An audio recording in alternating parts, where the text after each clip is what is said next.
Welcome to the Nevis Newscast for Tuesday, March 17th, 2020. I'm Fredicia Liburd.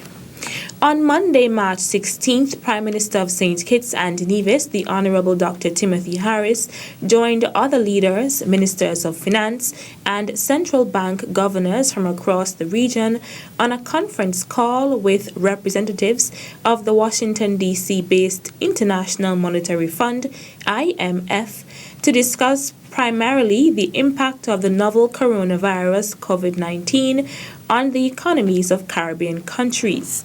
St. Kitts and Nevis's participation in this exercise formed part of the government's overall efforts to manage the fallout in the likelihood the novel coronavirus reaches the Federation and to bring on board the expertise of all relevant stakeholders, whether nationally, regionally, and internationally, in this regard. The discussions centered on the topic recent world economic developments, COVID-19 impact and outlook, and how the fund can help. It was facilitated by Alejandro Werner, Director of the Western Hemisphere Department of the IMF. In his contribution to the exercise, Prime Minister Harris indicated that St. Kitts and Nevis is the smallest independent state in the IMF's Western Hemisphere division with very limited resources. He further noted that, like most Caribbean states, the Federation is heavily dependent on tourism. It has a small but important export manufacturing sector, and all of these are going to come under significant stress, and the country is relying on the advice of the IMF to minimize the adverse impact. To date, there are no confirmed cases of COVID-19 in St. Kitts and Nevis. Prime Minister Harris was supported in the meeting by his cabinet colleagues, Deputy Prime Minister, the Honourable Sean Richards, Senior Minister, the Honourable Vance Amory, the Honourable Ian Liburd, the Honourable Lindsay Grant, the Honourable Eugene Hamilton, and the Honourable Wendy Phipps. Also present were Cabinet Secretary Josephine Huggins, Financial Secretary Hilary Hazel, and Deputy Financial Secretary Sylvia Gomes. The Ministry and Department of Agriculture will increase its food production by 50%. This is according to Director of Agriculture Randy Elliott. The MACTA unit is currently taking a stock of seed supply as it relates to short-term crops in terms of beans and so forth. Our propagation unit is also have some plants in stock, seedlings in stock, ready to be planted. So the department is doing as much as it can as it relates to ensuring that food is here on the short term and in the long term.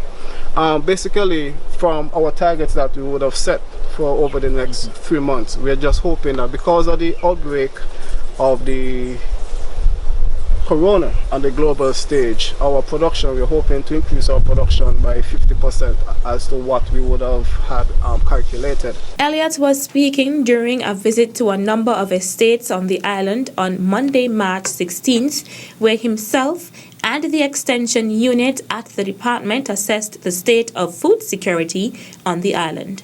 It's just to give the general public and for us to see what's the food status here on the island of Nevis, and in the event of an outbreak of corona and the limitation in trade, measures that the department will have to put in place to ensure that we are able to feed ourselves for beyond 2 months. We see quite a number of bananas, quite a number of sweet potatoes on the island, along with vegetables.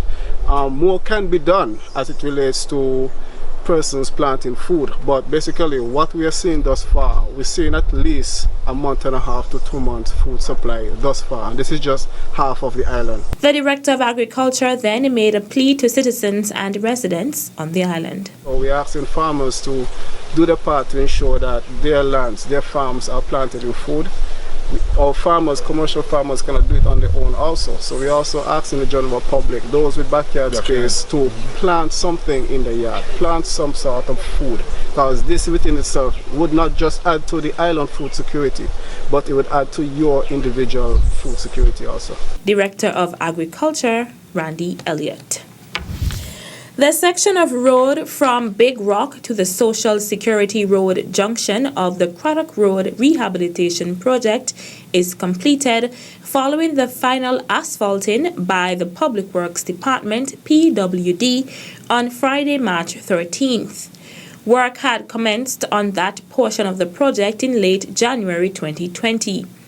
Honorable Spencer Brand, Minister of Communication and Works, who is also responsible for the Public Works Department, who executed the project, expressed satisfaction with the quality of work done by the department so far on the project when he visited the site on Friday.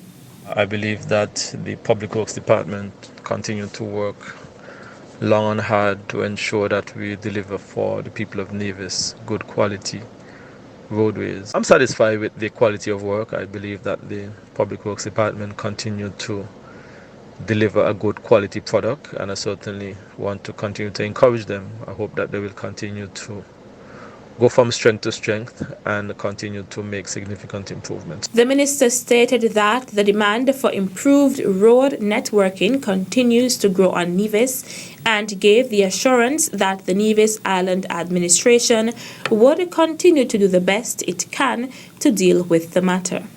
We will continue to make sure that we deliver high quality road network throughout the length and breadth of Nevis.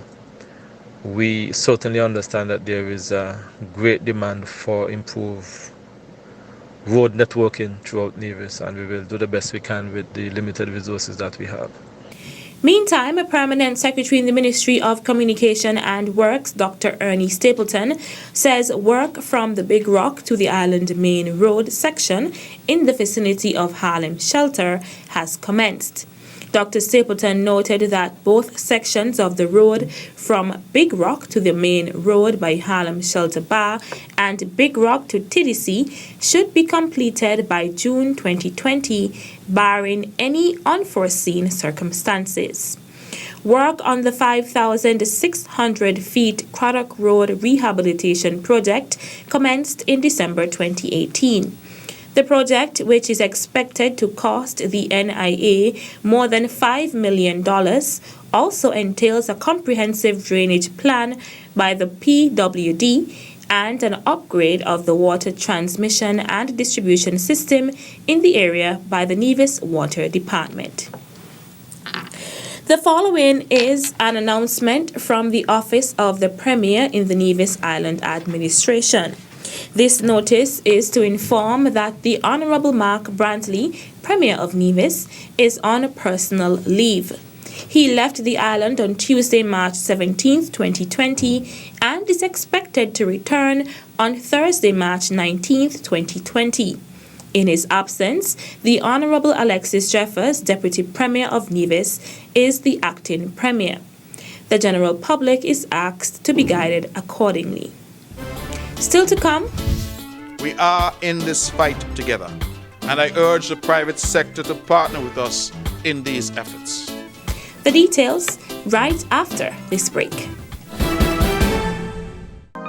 Give me time and I will think of words to take root and cultivate a tree. Not any tree, but a poet tree. A tree will gather on the 21st of March 2020, a year of vision. Do you see it? So we hope you would be there to a night of songs, art, and bars. But the real bar is at Kaiso.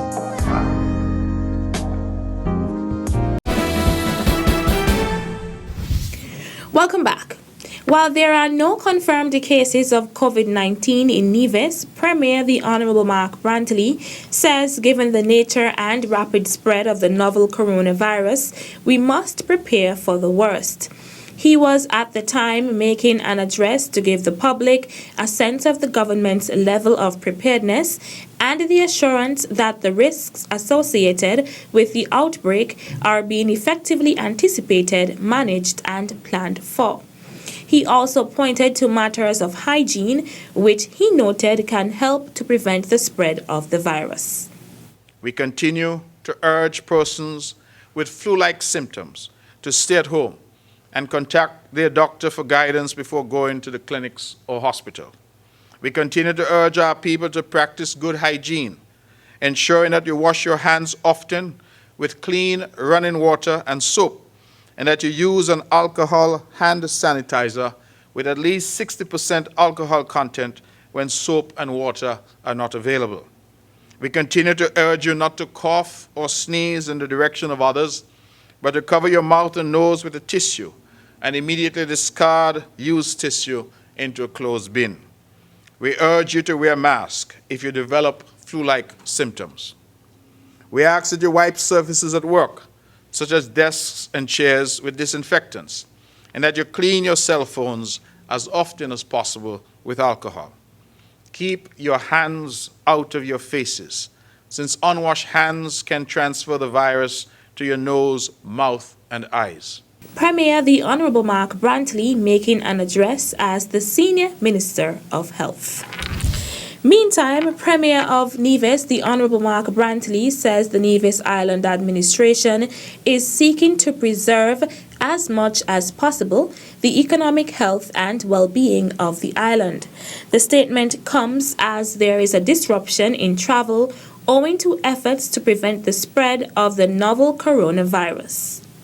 Shutting off Nevis from the rest of the world has serious implications for our small economy, our food and fuel supply, and our very way of life. We believe that what is necessary now is a sensible and pragmatic approach. As your government, we shall continue to be calm and consultative in our assessment and decision-making. We have had reported to us significant hotel cancellations, and many major groups which would have pumped millions into our local economy have now decided to forego travel. Most of our remaining cruise ship calls for the season have cancelled. The recent travel advisory on UK nationals effectively means a discontinuation of the British Airways flight to St. Kitts Nevis. These developments affect hundreds of hotel workers, restaurant workers, taxi drivers, tour operators, and other allied services. Tourism is, for us, the engine that drives our island's economy, and there is no doubt that we shall suffer serious consequences from the fallout. The Premier also advised that he has been in regular contact with key stakeholders. I have obtained assurances from the Four Seasons Resort and other hotels on the island and the Medical University of the Americas that they will continue at this point to keep their doors open for business. I have been assured by our major supermarkets that our imported food supply is not yet at risk. As Minister of Finance, I have also today written formally to the banks and other financial houses on Nevis, asking them to proactively manage their relationships with the Nevisian people to ensure that proper arrangements can be made for those clients, especially those in the tourism industry, who might suffer a fall-off in pay during this very difficult period. I am hereby appealing to the business sector to maintain steady prices and not hike prices in this difficult time. We are in this fight together, and I urge the private sector to partner with us in these efforts. As noted by Premier Brantley, who is also the Senior Minister of Health, Nevis has had no confirmed cases of COVID-19. That's it for this edition of the Nevis Newscast. On behalf of all of us here at the Department of Information, I'm Freddie Library. Thank you for viewing.